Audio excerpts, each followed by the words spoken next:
Fala pessoal, tudo beleza? Bora para mais uma análise e fechamento de mercado. Hoje, dia 20 de junho, quinta-feira, começando aqui com o dólar. E para começar então aqui, pessoal, eu acabei mandando para a galera no grupo oficial do Telegram um viés direcional às 9 da manhã, onde eu acabei informando que eu tinha um sentimento mais complexo para o índice para o dólar hoje, porque os dois estavam apresentando uma leve alta. Só que no caso do índice, ele estava apresentando que poderia abrir com um gap muito grande de alta, um gap de exaustão basicamente. Eu até informo aqui o seguinte, que o que poderia acontecer é o índice abrir já precificando o gap, alcançando o valor de 124.916, era o que ele estava valendo lá fora para mim. Então o mercado ele acabou abrindo sim com um gap de alta, precificando parte dessa movimentação. E eu até falo aqui, esse movimento pode ser uma exaustão, gerando um trade de gap trap para a ponta vendedora. E foi o que aconteceu no índice, que eu vou falar logo em seguida. Já o dólar, ele poderia abrir com gap de baixa, buscando liquidez para manter sua tendência primária. Então, eu também informei que o dólar ele poderia abrir com gap de exaustão, buscando aquela liquidez para manter sua tendência de alta, que também era considerado um movimento de exaustão, porém sem tanta amplitude quanto o índice estava apontando. E eu falo para o pessoal também que hoje poderia ter um trade de arbitragem. Colocando então aqui no dólar, pessoal, eu executei um trade de arbitragem exatamente nessa região, bato a parcial um pouco acima do cálculo de arbitragem, colocando aqui no outro layout, vocês vão perceber que a minha arbitragem no dia de hoje estava aqui na casa dos 399. Então eu faço a primeira entrada nessa região, bato uma parcial um pouco acima aí da arbitragem e eu faço uma saída final nessa região. Porque aqui a gente tinha notícia 9,5, o mercado então veio buscar a minha saída do break-even e finaliza o primeiro trade. Mas se eu tivesse colocado o stop ideal seria abaixo de 50% da primeira barra do dia. Eu considero essa primeira barra aqui uma barra de ilha, uma barra de referência, onde ela tem uma amplitude e depois um recuo. Esse recuo normalmente é de 50% da barra, caso o mercado ele queira continuar na ponta compradora, ou seria testando como um pullback, caso ele queira continuar na ponta vendedora. Então, toda vez que o mercado ele abre e larga uma primeira barra de 5 minutos, é interessante você marcar ela como um range e definir a região de 50%. A partir daí, você vai observar se ela está tentando romper máximas ou se ela está tentando romper mínimas. Nesse caso, eu estava então posicionado aqui, bati a parcial um pouco acima da arbitragem e em seguida tive uma saída final aqui por conta de um stop mal posicionado. E depois que eu encerrei o trade, eu deixei o mercado andar, sem problema algum. Eu até falo para o pessoal lá na sala ao vivo que eu esperava uma movimentação como essa, onde o mercado ia romper a média de 20, ia recuar, ia dar um possível gatilho e eu ia comprar novamente, porque eu entendo que seria um movimento de reversão de tendência. Foi o que aconteceu, o mercado ele até rompeu, fez aqui a troca de polaridade na média, ativou uma entrada, eu executo, só que eu acabei pegando um pouco tarde e acabo tomando esse stop. Eu não quis montar posição nessa região por conta da média de 50 com uma memória descendente. Então eu acabei encerrando o trade nessa região, na mão mesmo, sem problema algum. Eu entrei com a mão mínima que eu posso trabalhar e depois eu recomprei pelo 2 minutos nesse nível de preço, em cima aqui da média de 50, porque eu tinha todas as ancoragens, todas as ignições que eu precisava.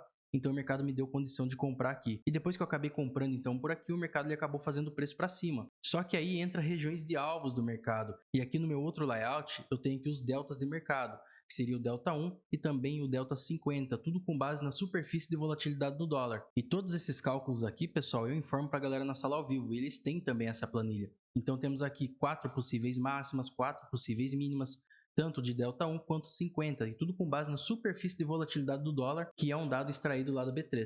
Então eu acabei utilizando esses deltas aí como possíveis alvos ou travas de mercado. E o que eu espero para o dólar amanhã, tá pessoal? Bom, esse aqui é o nosso layout de médias móveis. Percebam que o mercado teve um realinhamento.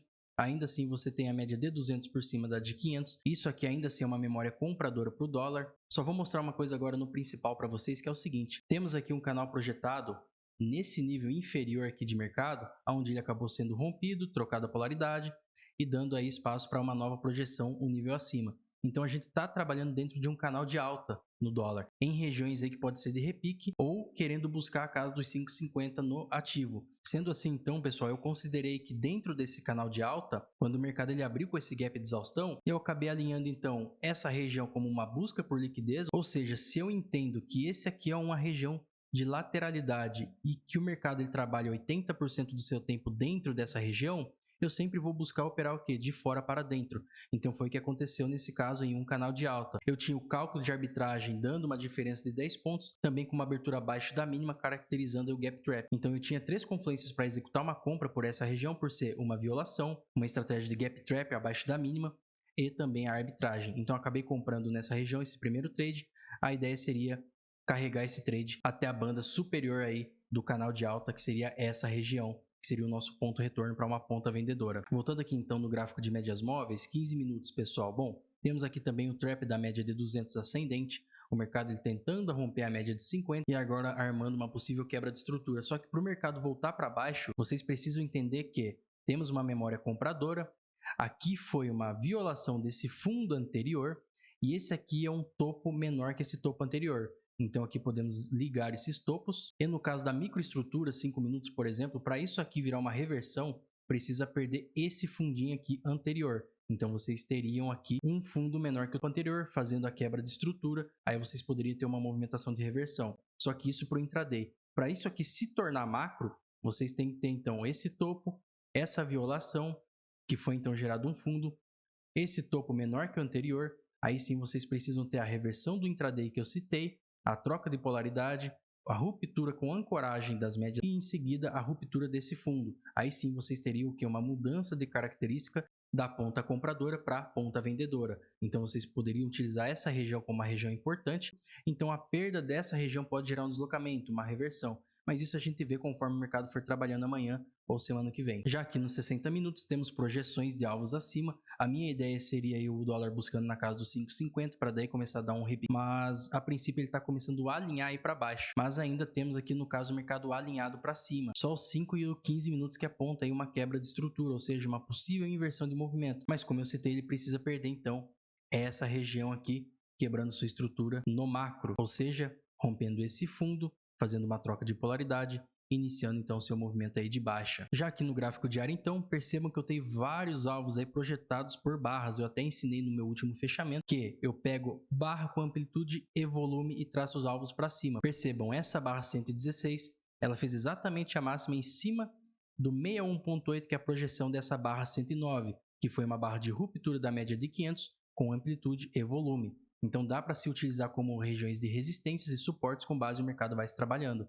Você teve também uma violação desse outro 61.8, que nada mais é do que a projeção da 105 mais a máxima da 109, que seria no caso uma barra semanal com amplitude e volume. Perceba então, o mercado ele utiliza o 61.8 como resistência e o mercado não quer perder essa região dos 450, que é 61.8 também dessa barra 109. E percebam o seguinte, pessoal, o mercado ainda ele está alinhado, médias abertas apontando para cima, e também temos aqui a 118, que é do dia de hoje, com volume. A perda da máxima amanhã dessa barra, ou semana que vem, que é desse gráfico diário, também gera projeções. Aí no caso, imagine que o mercado fechou agora. Pego a projeção de Fibo, clico aqui no imã, pego a mínima do dia de hoje junto à máxima que o mercado fechou e traço as projeções acima.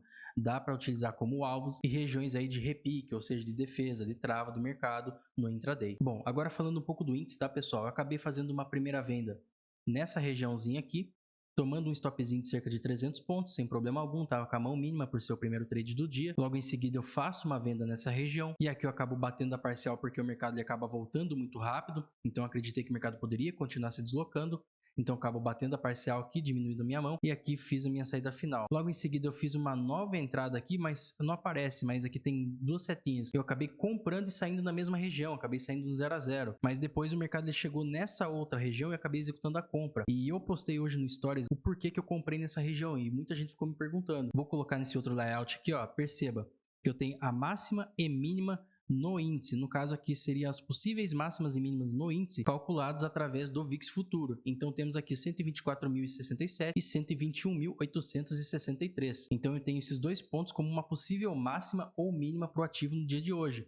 E foi o que aconteceu. Eu acabei comprando nessa região e caso ele perdesse fundo, coloquei mais lote por aqui. Em seguida o mercado ele gerou uma movimentação, fez um retorno, não adicionei mais lote, eu deixei o mercado andar e em seguida ele faz uma onda 3 aqui. Só que depois o mercado ele acabou não querendo renovar topo, eu acabei desfazendo parte da mão e uma saída final por essa região. Então foram esses trades aqui do índice. Bom, e o que eu espero do índice para amanhã? O índice também estava trabalhando em projeções de canal, mas basicamente seria isso aqui, tá pessoal? Eu tenho essa projeção aqui então, eu tenho um nível abaixo e eu tenho outra um nível abaixo aqui. Só que a principal que eu tirei as projeções seria esse primeiro canal aqui. Estão enxergando? Seria desse topo a esses outros topos e desse fundo a esses outros fundos. Então a partir daqui eu projetei pós-rompimento o nível acima, pós-rompimento o nível acima, pós-rompimento o nível acima. E nesse caso poderia projetar também um outro nível acima. Então é dessa forma que estou trabalhando o índice. Dando zoom aqui na tela então, pessoal, bom, o mercado não fechou ainda, mas o que eu espero para o índice, como eu estava falando?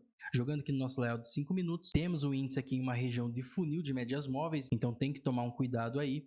Nos 15 minutos eu tenho o índice também entrando em funil de médias móveis. O que seria um funil? É quando você tem médias rápidas e médias lentas se afunilando, se encontrando. Então, normalmente, quando isso acontece, você tem o preço trabalhando aí em uma zona de armadilha, dando vários sinais falsos. Isso nos 5 e 15 minutos. Só que na hierarquia dos tempos gráficos, o maior sempre manda no menor, então tem que ter uma cautela. Jogando aqui nos 60 minutos, também temos aí o índice em uma região de armadilha, que está entre média de 9 e acima da média de 20. Isso aqui é uma trap zone, tem que tomar um cuidado. Pode ser que a primeira hora amanhã seja um pouco complexa, exatamente por conta dessas médias móveis aí, tanto no 5, no 15 e o 60 apontando aí uma possível neutralidade. Vamos ver o que vai rolar aí amanhã. Já que no diário eu tenho os alvos projetados que eu até citei semana passada no fechamento para vocês, que ficou público aqui no YouTube, que teríamos esse espelhamento em A, a projeção dessa barra 109 que era alinhada à média de 9 períodos com a memória descendente, essa outra projeção aqui da 112 que acabou não perdendo o mínima e um ponto de repique aqui que eu acabei citando, que era uma região macro. Se eu der um zoom aqui vocês vão perceber que nada mais é do que região de 50% da projeção desse canal de alta aqui um nível abaixo. Então o mercado ele está em uma zona de repique, foi o que aconteceu. Ele não quis perder esse fundo para pagar as projeções dos alvos anteriores e o dia de hoje está fechando negativo e com volume. Então pode ser que, se ele fechar negativo aqui, ancorando a média de 20 e a média de 9 apontando para baixo, a perda da mínima dessa barra 118 pode manter aí a tendência de baixa. Bom, e esse foi o racional de todas as minhas operações hoje, junto a algumas análises do que eu espero do mercado para amanhã ou até semana que vem. E se você gostou desse vídeo, curta, comente e compartilha.